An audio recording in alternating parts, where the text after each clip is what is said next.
Nah menarik ya tadi seperti yang disampaikan bahwa rendang bukan hanya daging, dia bisa Mhm. apa aja. Justru juga kemudian ini potensi yang luar biasa untuk apa namanya menjadi menu vegetarian ya. Iya, Karena betul. masakan rendang nggak usah pakai lauk protein aja gitu ya dengan apa namanya vegetables dengan Iya. menu veginya Mhm. enak banget gitu Iya. kan.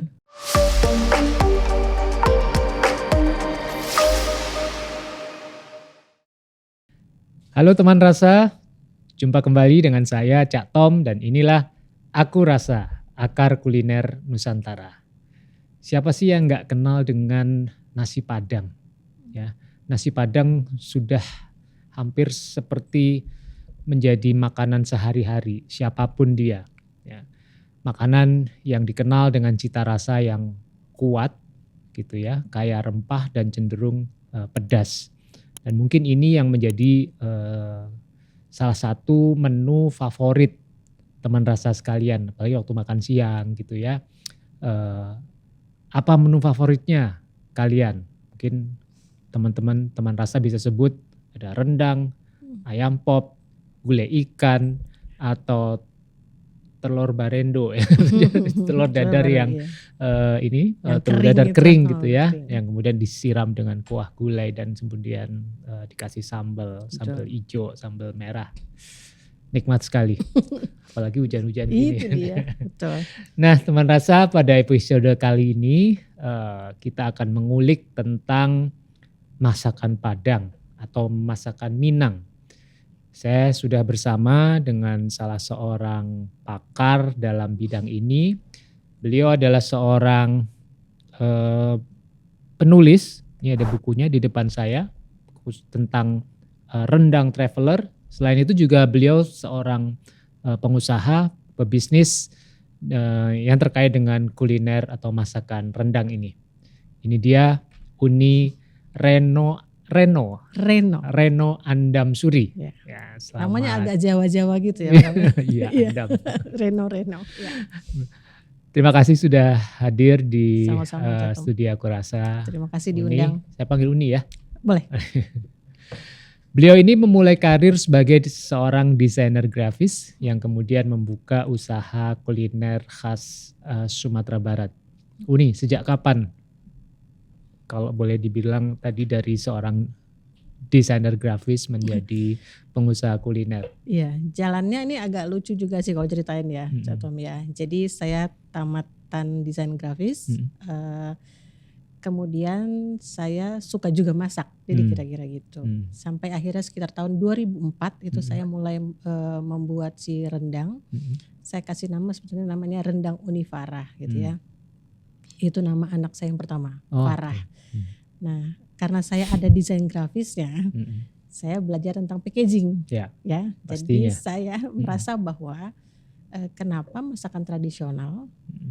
tidak bisa dikemas menarik seperti frozen food yang waktu itu banyak di supermarket Mhm. gitu ya. Kita kan tahu ada fast food yang Ya, nugget dan ya, lain-lain itu di ya, supermarket. Kenapa makanan tradisional tidak bisa diperlakukan yang seperti itu. sama? Mhm. Jadi akhirnya memutuskan untuk, mari kita coba dengan rendang karena Mhm. akar saya adalah Minangkabau gitu Mhm. ya. Mhm. Mari kita coba dengan rendang, kemudian mulailah proses membuat rendang dengan kemasan vacuum. Jadi Mmm. kira-kira gitu mulainya. Jadi packaging, Packaging, kesenangannya ya, adalah packaging. sesuai dengan keahliannya. Iya. Iya. Oh ini kalau boleh saya sedikit cerita dulu sebelum kita lanjut.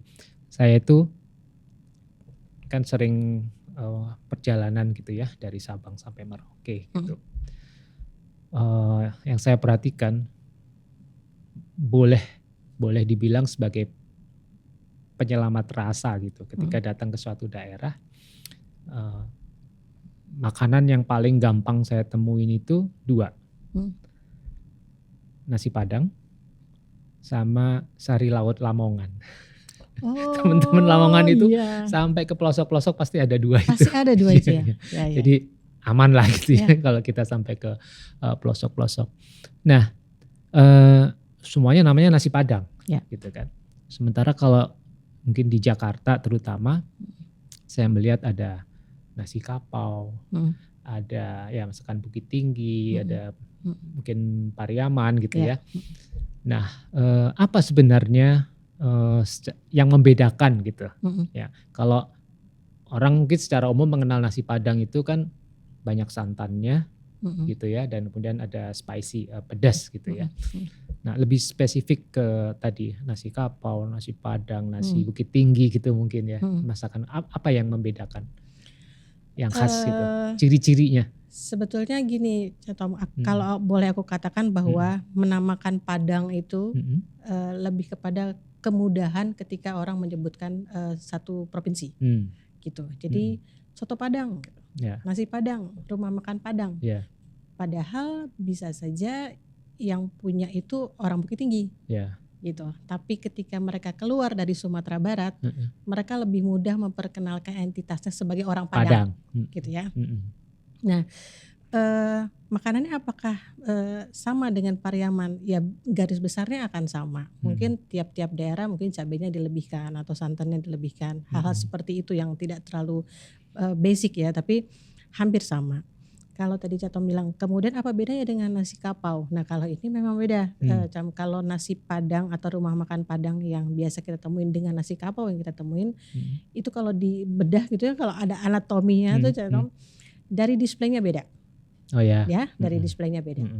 How to serve-nya beda. Ya, kalau kita masuk ke rumah makan Padang kita tinggal duduk kemudian pelayannya datang, betul. Kalau nasi kapau kita datang ke meja display, kita nunjuk kita mau apa. Gitu, mau ini, mau itu, mau itu, mau itu gitu. Baru nanti satu piring nasi kita bawa ke meja kita dan kita makan. Jadi displaynya beda, serve-nya beda. Lalu lauknya pun beda. Jadi ada pembeda di nasi kapau dan rumah makan Padang biasa. Paling tidak tuh ada 5 makanan atau 5 lauk yang harus ada di nasi kapau. Harus ada nih. Harus ada ya. Yang pertama gulai kapau. Jadi sayur-sayuran yang terdiri dari lobak singgalang. Terus ada gulai, ada cubadanya. Jadi satu gulai itu ada cubadanya, ada lobak singgalang. Lobak singgalang tuh kayak kol, tapi dia tumbuhnya di, orang bilang dari Gunung Singgalang. Jadi hanya dari daerah sekitar itulah gitu. Daunnya lebar, tulangnya tebal tapi manis, gitu. Itu nggak ketemu tuh di Jakarta. Jadi kita kalau mau makan emang harus ke situ, harus di situ. Coba ada lobak singgalang, kemudian ada rebung di dalamnya dan ada kacang panjang. Paling tidak itu dia 4 itu tuh harus ada. Itu namanya gulai kapau pertama. Kedua ada gulai tambusu. Tahu lah ya, tambusu ya. Tambusu si usus yang diisi sama si telur itu. Kemudian ada favorit lagi, saya itu. Iya. Kemudian ada dendeng kering. Dendeng keringnya ini baladonya pun beda dari rumah makan Padang biasa. Baladonya pakai bunga bawang. Jadi ada bawang tombak yang kayak ada bunganya di ujung warna putih. Dia balado merahnya pasti nambahin lemak bawang. Jadi dendeng. Kemudian gulai ikan bertelur. Gulai ikan mas bertelur. Ada telurnya. Iya, itu jadi kalau kita pergi misalnya ke warung kapau, yang di sana lah ya, misalnya di sana kita kan ketemu satu tempat isinya ikan mas kecil-kecil segini, tapi semuanya pakai telur, gitu. Jadi gulai ikan bertelur. Nah yang terakhir, ada lagi namanya rendang ayam. Orang kapau jarang menyajikan rendang daging. Kenapa? Mereka lebih populer membuatnya adalah rendang ayam. Ada rendang daging, tapi mereka lebih populernya adalah rendang ayam. Rendang ayam ya. Gitu ya. Jadi itu yang paling tidak harusnya ketemu di rumah makan kapau. Yang terakhir adalah daka-daka atau rendang daka-daka. Itu singkong dipotong kotak-kotak gitu, dipotong kotak-kotak, terus digoreng, terus dibalut pakai kuah rendang. Itu jadi kayak kriuk-kriuknya gitu. Itu kalau kita starter pack nih, misalnya kita bilang, ini mau pesan misalnya gitu ya, kita tinggal sebut misalnya, mau lauknya mau dendeng gitu ya, mau dendeng. Itu starter packnya si uni kapau itu, nasi udah sama si sayur kapau, udah sama dendeng yang kita pesen, kemudian dia pasti nambahin si daka-dakanya. Jadi komplimennya tuh banyak. Kalau kita kesana komplimennya banyak. Ditambah lagi ini yang orang-orang jarang tahu. Mereka itu punya satu bonus gitu, namanya tunggu aku lupa. Jadi mereka tuh punya bonus yang akan dikasih ke kita. Misalnya gini, kita udah pesen dendeng, nanti kita dikasih bonus sama dia itu si tambusu, sepotong kecil, gitu. Itu begitu kita bilang tambah gitu ya, tambah. Kalau di nasi Padang biasa cuma nasi putih di piring kecil, ya kan di rumah makan Padang. Buat tambahannya. Buat tambahannya. Kalau di nasi kapau piring kecil dengan nasi putih udah berkuah. Udah disiram kuah. Udah disiram kuah, udah dikasih sama daka-daka atau sambal. Jadi cuma makan nambahnya aja itu udah enak. Ya bisa membayangkan. Bisa ya. Nah jadi perbedaan itu kalau nasi Padang dan nasi kapau kira-kira itu. Tapi kalau mau dibilang secara keseluruhan kuliner Minangkabau nggak jauh dari situ. Misalnya nggak jauh dari santan, nggak jauh dari balado gitu. Tapi yang mau diinfo adalah Padang itu adalah sebagian kecil dari wilayah Minangkabau. Ya. Gitu. Betul. Jadi kalau misalnya kita bilang tinggalnya di mana? Di Jakarta. Jakartanya mana?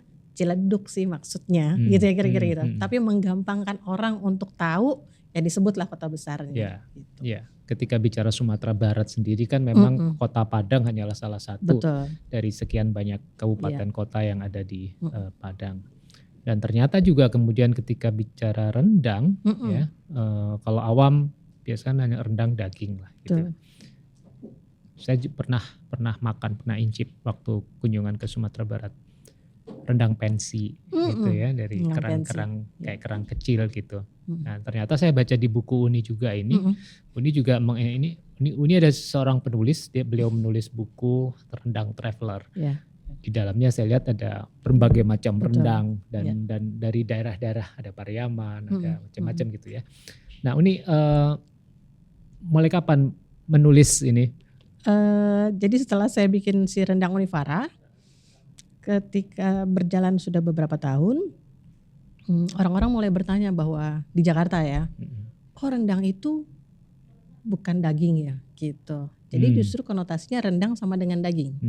Gitu. Buat kami yang orang Sumatera Barat itu kan rendang itu bisa macam-macam gitu. Secara di rumah kita tuh bisa macam-macam yang direndang gitu. Baru saya berpikir bahwa cerita tentang rendang Minang ini perlu disampaikan.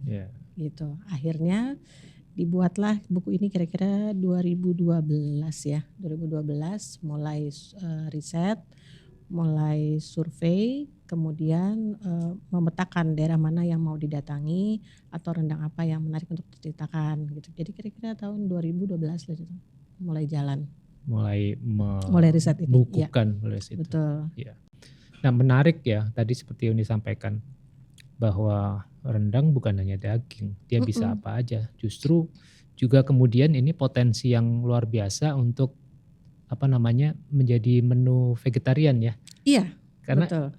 Masakan rendang nggak usah pakai lauk protein aja gitu ya dengan vegetables dengan menu veginya enak banget gitu kan. Karena rendang itu adalah proses masak.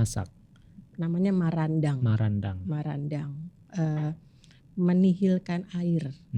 Tujuannya adalah menihilkan air hingga dia menjadi awet. Gitu. Tahapannya gulai, kemudian kalio di tengah-tengah sudah lebih kental, baru akhirnya jadi rendang. Karena dia adalah sebuah proses masak sehingga kita bisa mengganti apa yang mau kita rendang. Ingredientsnya apa Betul. aja. Bisa bikin rendang tempe, bisa bikin rendang tahu.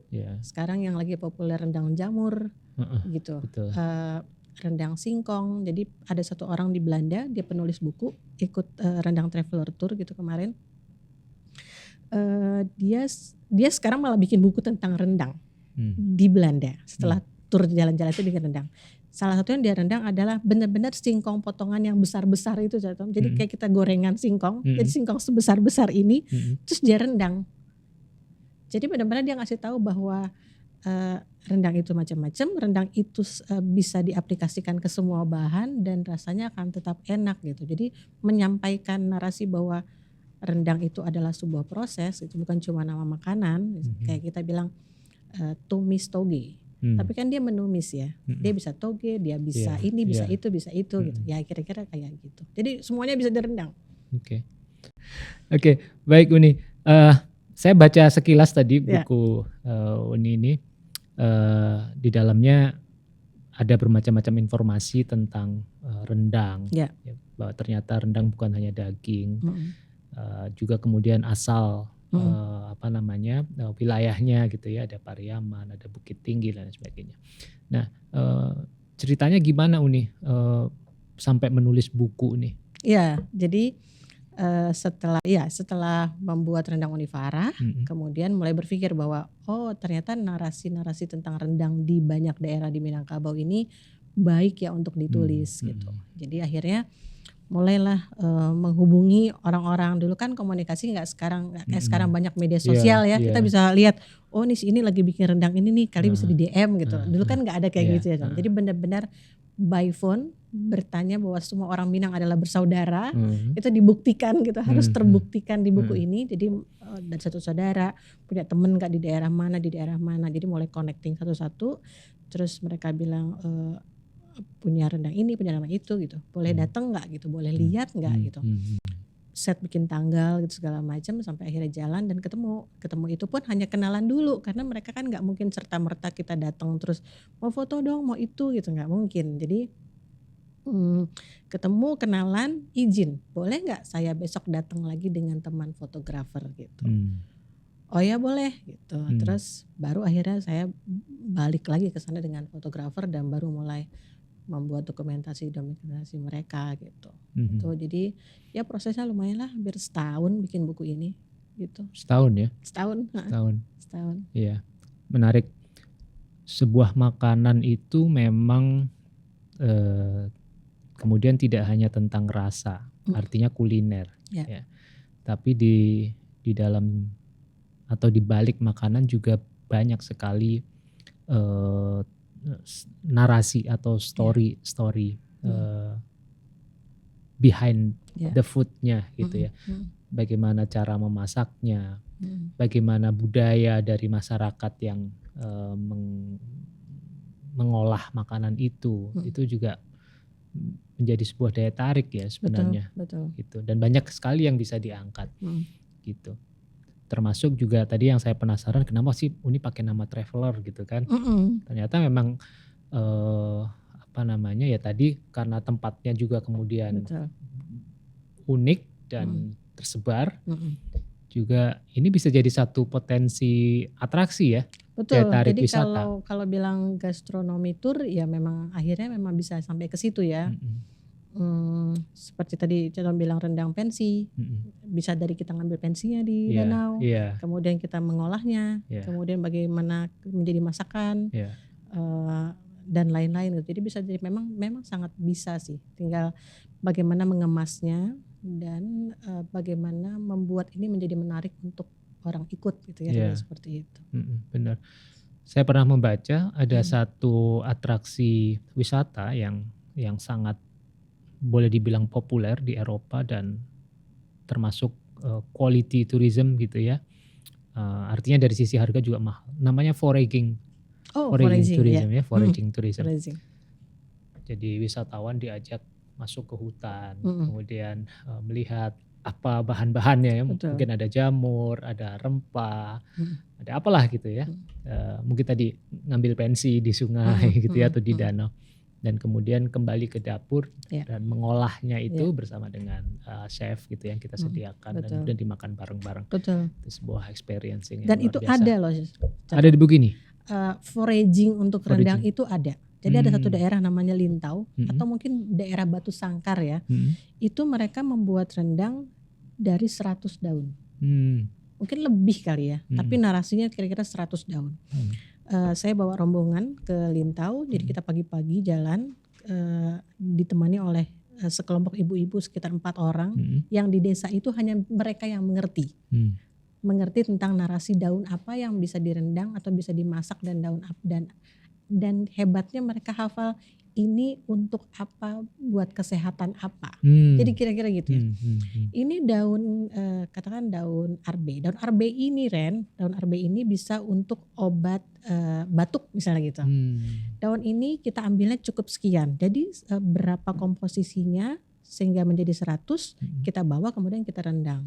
Nah, karena Batu Sangkar terkenalnya adalah rendang belut, mereka menambahkan protein belut untuk memberi rasa kaldunya, gitu. Jadi itu foraging, betul. Harusnya tahu. Mahal itu. Maksudnya orang wisatawan itu mau bayar mahal untuk dapatkan experience yang mungkin mereka nggak bisa dapatkan, sangat unik lah. Iya.